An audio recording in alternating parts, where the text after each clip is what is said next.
Blessings. What's going on, everybody? If you didn't know, I'm gonna let you know. It's Unashamed here, aka Untampered Beats, aka JC Rep. Welcome to the channel, and today we are talking about Sifu. Now, I wanted to jump on this game at least 5 days ago, almost, and I had some things coming up that inhibited me from actually talking about this. And I wanted to just go ahead and say that I've been waiting to see this game come out since it got announced. I also slightly talked about Sifu indirectly when I was talking particularly about Absolver and how it compares to Sifu when the game was under development. And now the game is finally out for us to see its full glory. And what I've seen so far online it's been spectacular. Some people are already doing like no death runs of the entire game. Some people are doing no damage runs. I mean, it's crazy. But let's quickly have a run through of what inspired the fighting in Sifu. And I'm just gonna pull up this website here. Just a quick Google search. It says on thegamer.com that Sifu's fighting choreographer is a Pak Mai Kung Fu master. And it says slowclap has revealed that Sifu's fighting choreographer Benjamin Colosu is a Pak Mai Kung Fu master, and that the game has over 160 moves. His involvement in the game was revealed through a new behind-the-scenes look at Sifu, which details the motion capture and choreography process. The 5-minute video reveals how Colosu helped make the combat look authentic. The video details his history with Pak Mai and how he originally went to learn in France before traveling to China and discovering Pak Mai. For those who don't know, Pak Mai is a form of Chinese martial arts that is often characterized as focusing on powerful close-range hand strikes. Colosu's example that the martial arts you typically see in movies aren't how people actually fight at all. And it's interesting because I'm gonna just say this. This kind of fighting is very similar to Wing Chun. I don't know if you guys ever seen Ip Man, the movie, and it's basically I guess a subtle documentary of Ip Man's life, the master of Bruce Lee. And it's one of the greatest fighting series, movie series of all time, dude. If you haven't checked it out, I highly recommend you do. The fighting in Wing Chun is very similar to Pak Mai because it's very close range based. You're trying to pretty much redirect basic attacks into counter attacks, so you block and attack at the same time. This eliminates the risk of using a regular attack and ended up being counter attack from the opponent. The best way I can describe it is basically Chinese boxing. That's basically what it is. But like I said before, if you haven't checked out Ip Man, check it out and you won't regret it. Let's continue with the article. It says down here, Jordan Leoni, creative director of slowclap, said that the idea was to have that expertise of Benjamin and the studio's knowledge of combat design as a best of both worlds situation. His own moves are used in the game, which can be seen in both melee combat and with weapons such as baseball bats, machetes, and staffs. Animation directed by Kevin says that the team took the motion capture data and then add real impacts to the animations, since the actor weren't allowed to actually hit each other, obviously. Colosu says that some of the moves were changed specifically for the game, which with one example being when the team was working on a stabbing finisher, with Colosu decided to end it with neck slice instead of the stab. Colosu didn't just motion capture, but he also acted as a consultant for many of the things you see in Sifu. Kevin Rogers said there are, maybe 160 moves with the main character. Each move was designed for a particular situation. It needs to be effective, it needs to be credible, and it needs to be beautiful. The player can just rush and evade, but he can also kill all of them with style. That idea is at the heart of Sifu. So yeah, man, this is pretty awesome that they had this down here so you can check out the inspiration for the martial arts you see in the game. Because I was always intrigued about how they fought in here. I said it always looked like Wing Chun to me, but I didn't know if it was Wing Chun. But No, it seems to be a martial arts in China called Pak Mai, and it's very similar to Wing Chun, but not exactly. But there's no way that this game doesn't contain any kind of Wing Chun at all. Now that we've discussed all the martial arts that they have in the game and where the inspiration comes from, now I want to just go ahead and talk about the lore and what happens in the story.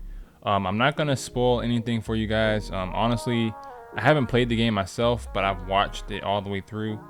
But I will talk about, pretty much give you an overview of what's gonna happen in the story and what to expect. Now, the director of the game said that you're probably gonna have to play the game several times over to see what the game is really about in terms of the story, so that you can get the full context of what's happening here. Now, considering this game has just come out, not many articles have really talked about this yet. So as far as getting the information I need, I went to Wikipedia, which is probably the simplest and easiest way to get this.